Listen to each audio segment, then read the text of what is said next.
सामने आ रहे हैं सर, मीडिया के सामने आ रहे हो, गेट पे रश न बनाए सर। खरा था, सच ही बोली बोलता। वो पाकिस्तान की अजमत करके छोड़ता था। उसने कभी जिंदगी में कभी ऐसा इंटरव्यू नहीं दिया जिसमें कोई इंतशार का जो एलिमेंट हो। वो एक बहुत ही ज़हीन, पढ़ा लिखा ज़हीन आदमी और बैन अवी तौर पर वो एक मुतारफ था मीडिया मैन। और मैं समझता हूँ कि आपकी फैमिली को बहुत नुकसान पहुँचा। अल्लाह ताला हम सब की हिफाजत बनाए। और मैं यहाँ जो है लोगों पर मुँहों पर पट्टियाँ बांध दी गई हैं, कतल हो गई है। और मेरा शुरू से ये स्लोगन रहा है कि let us free the press and press will free us all। अगर आपने इस मुल्क किसी मुल्क में आज़ादी प्रेस को कर दिया तो कौम भी आज़ाद हो जाती है। आप लोग आज़ादी के सतून हैं, आप लोग जमहूरियत की रूह हैं। आपका बड़ा अजीम नुकसान हुआ है।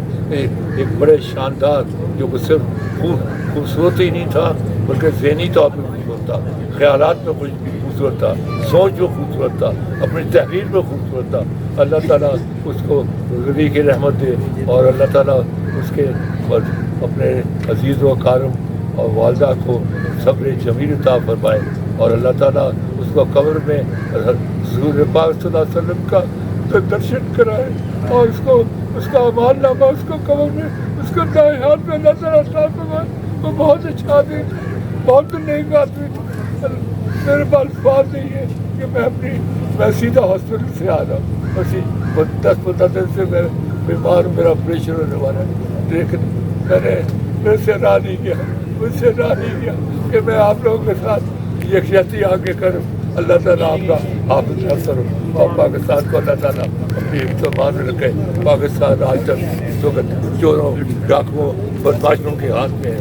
पाकिस्तान मैंने पाकिस्तान टूटते हुए देखा है। मैं उस वक्त I was a member of the constituent assembly of Pakistan.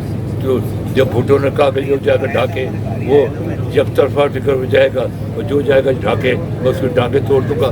मैं वाहिद आदमी था मगरबी पाकिस्तान से जो अपने ज़मीर की आवाज़ पर 3 मार्च 1971 को ढाके गया। अगर वो सेशन हो जाता तो आज हंसता बसता पाकिस्तान एक होता। वो सेशन नहीं हुआ तो फिर तारीख है आधा पाकिस्तान टूट गया, फौजें हार गईं और हज़ार बेगुनाह लोग मारे गए। मुझे उस किस्म के हालात मुझे नज़र आ रहे हैं और मैं तो रात को किसी को थरथरा के उठ पड़ता हूँ क्योंकि मैंने आधा पाकिस्तान अपनी आंखों के सामने टूटते हुए देखा। अल्लाह ताला पाकिस्तान का हाफ़िज़ नासर हो, वरना हमारा अशर वही होगा जो आज आप हिंदुस्तान में देखते हैं कि वहाँ हमारी बच्चियाँ मुसलमान हिंदुओं के साथ की शादियाँ हो रही। मुसलमान PhD की डिग्रियाँ लेके ठेले लगाए हुए हैं और वो किसी के घर से कुछ शेर गोश्त निकल आए अपना गाय का, उसको खंबे के साथ मार के आपका मीडिया दिखा रहा है उसको मारते हैं और पब्लिकली अजान देनी बंद कराती है।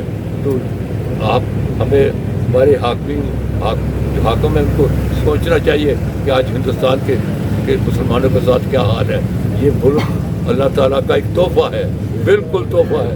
आधा मुल्क हम तोड़ चुके हुए हैं, बकिया मुल्क के तोड़ने के सिम्टम्स मुझे नज़र आ रहे हैं क्योंकि मैंने आधा पाकिस्तान टूटे देखा।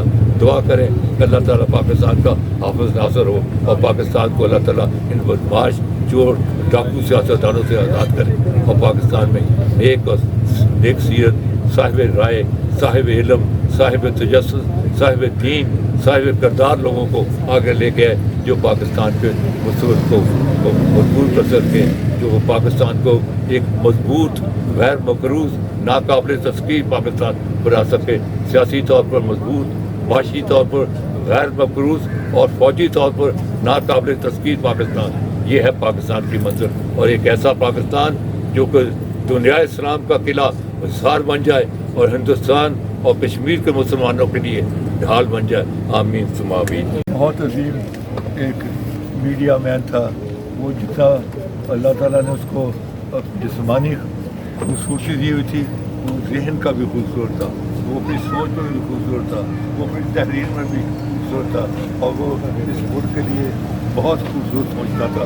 और वो मामूली आदमी नहीं था, वो एक बैन अवी شہرت کا جرنلسٹ تھا جو کہ دنیا کو جانتی تھی، اور وہ آپ کی برادری جو ہے جرنلسٹ ہیں ان کو ایک بہت بڑا نقصان ہوا ہے، اور میں تو اس سوچ کا آدمی ہوں کہ آؤ مل کے پریس کو آزاد کریں، اور پریس پوری ملک کو آزاد کرے گا۔ اللہ تعالیٰ آپ سب کا حافظ ناصر ہو۔